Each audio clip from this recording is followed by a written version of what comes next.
Czwarte Fazbear Fries, druga historia. Pora na Zatańcz ze mną historii Balory. Zanim zaczniemy, chcę poprawić swoją pomyłkę z poprzedniego odcinka. Zawsze może być gorzej, to nie jest motyw tej książki. Przeczytam jakiś bardzo ogólny opis całej serii Fazbear Fries. Motyw czwartej książki to izolacja i puste uczucia. Bohaterowie tych książek zostali porzuceni, skrzywdzeni. To trochę więcej niż samotność z trzeciej książki. W pierwszej książce w przypadku Pita chodziło o rozstanie się jego rodziców. Od tego wszystko się zaczęło, to doprowadziło do jego zmiany charakteru. Teraz mamy drugą historię i drugą postać. Główną bohaterką jest Casey. Dziewczyna miała trudne dzieciństwo. Mieszkała z matką, która o nią nie dbała. Nie dbała, bo nie mogła, byli biedni. Regularnie się przeprowadzali, bo nie stać ich było na czynsz. Pojawił się ojczym, który jednak jej nie szanował. Uważał, że 17-latka jest gotowa zarabiać na siebie i mieszkać sama. Wyrzucił ją z domu.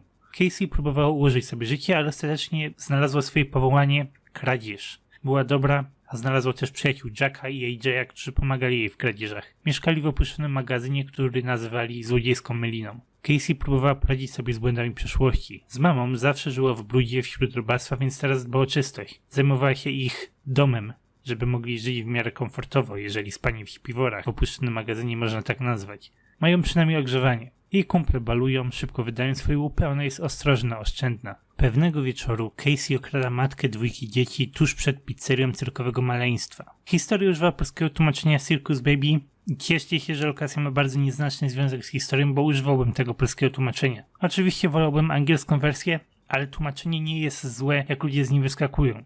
Wracając, Casey ukradła torebkę tej kobiety. Poza faktycznym łupem, było tam $87 na referenc, były też kartonowe okulary z pizzerii. Załóż okulary, a Balora dla ciebie zatańczy. I zatańczyła. Casey zobaczyła tego robota. Balora kręciła się w oddali, zniekształcona. Ciekawa zabawka, choć dziwaczna, ciężko było stwierdzić, jak konkretnie działa. Tym bardziej, że żaden z jej kolegów nie widział tego robota. Balora szybko zaczęła niepokoić Casey. Choć tego nie chciała, instynktownie brała okulary do ręki, żeby upewnić się, gdzie postać jest. Za każdym razem robot wydawał się być coraz bliżej. Dookoła Balory zaczął też kręcić się liście.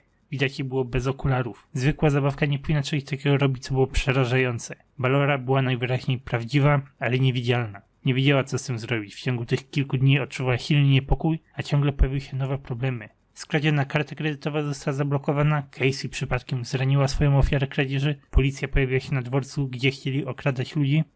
Jackowi i AJ'owi nie podobało się to, że Casey tak się rozprasza. To ona robiła większość roboty w ich grupie, była bystra, była zwinna, nie wyglądała też zbyt podejrzanie. Bali się, że zrobi coś głupiego, wpadnie podczas kradzieży i będzie kłopot. Podczas rozmowy Jack po prostu wyrzucił te okulary do kosza. Dla samej Casey to brzmiało jak dobry pomysł, poczuła ulgę. Nie ma okularów, nie ma problemu. Ale zaraz zaczęła się martwić, tak naprawdę nie chce ich stracić. Tylko dzięki nim widzi robota. Wygrzebała je z kosza, kiedy jej koledzy sobie poszli.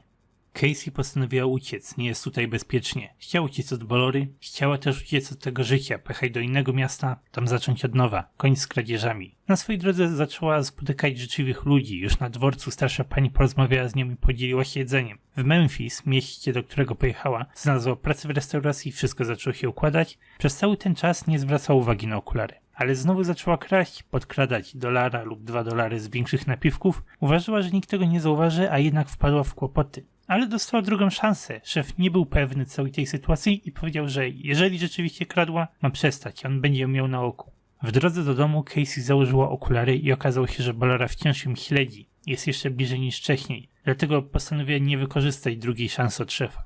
Uciekła jeszcze raz do innego miasta. Tym razem miała naprawdę skończyć ze starym życiem. Ale znowu trafiła się okazja.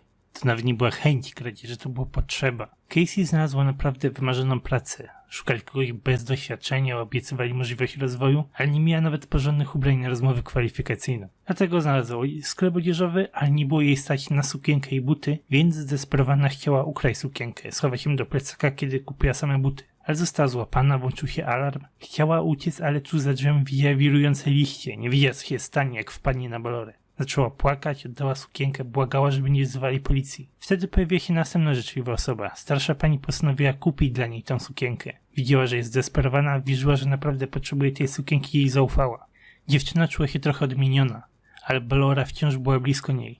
Dosłownie stali twarzą w twarz i przerażające oczy Balory wpatrywało się w nią cały czas. Postanowiła zrobić ostatnią rzecz, która jej została. Odnalazła Sarę Avery, kobietę, którą okradła na samym początku historii. Przeprosiła ją za wszystko, oddała co jej zostało z tej kradzieży, no bo adres jej domu znalazła na prawie jazdy na przykład. Sara nie była zła, wybaczyła Casey.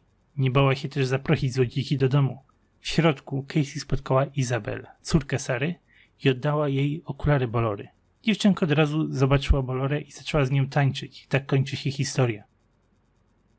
Zakończenie jest otwarte. Nie wiemy, czy Casey ułożyła swoje życie, ale wszystko wskazuje na to, że sobie poradzi. Nie wiemy też zupełnie nic na temat Balory. Casey wszystko tłumaczyła sobie na swój sposób, łączyła swoje poczucie winy z Balorą. Wierzyła, że robot prześladuje ją, bo jest zła, bo kradnie, bo jej próby zmiany okazują się kłamstwem, kiedy nie zmienia się tak naprawdę. Robot był jej głównym motywatorem do zmian, ale nie wiemy, czego Balora naprawdę od niej chciała. Może robot miał jakieś wrogie zamiary? Może teraz skrzywdzi Izabelę, która dostała te okulary?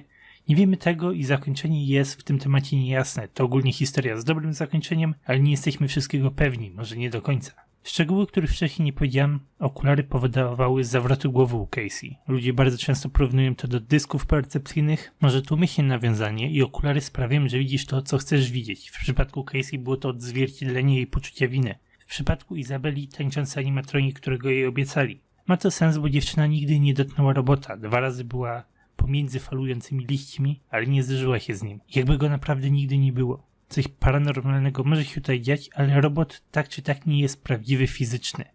Istnieją teorie, które porównują robota do glitch trapa. Animatronik pojawia się w korytarzu w Hellpointed i powoli się do ciebie zbliża. Tak samo jak Balora w tej historii. Niektórzy uważają, że Balora miała na celu przyjęcie Casey. Teraz Izabel jest następna na celowniku. Mimo wszystko wersja z dyskami percepcyjnymi brzmi dla mnie ciekawiej.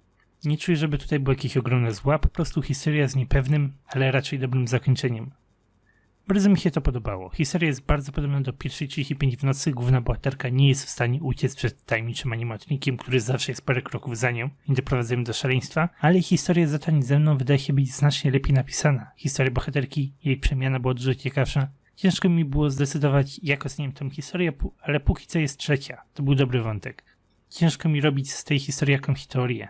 Raczej nie nawiązuje do niczego z fabuły gier, nie mówi też nic nowego na temat serii Fazbear Frights. Może później dostajemy jakieś nowe informacje i powiązania, ale póki co nie mamy nic.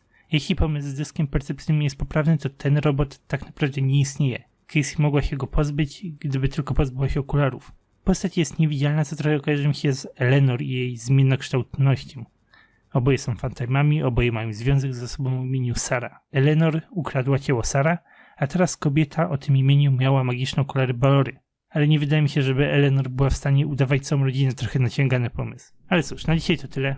Jak wam się podobało okulary Balory, to jedna z ciekawszych i bardziej unikalnych historii, przynajmniej według mnie. No i wyjątkowo kończy się dobrym zakończeniem, nie pojawia się to często w tej serii. Dziękuję wam za oglądanie i jak zawsze zapraszam do dyskusji w komentarzach.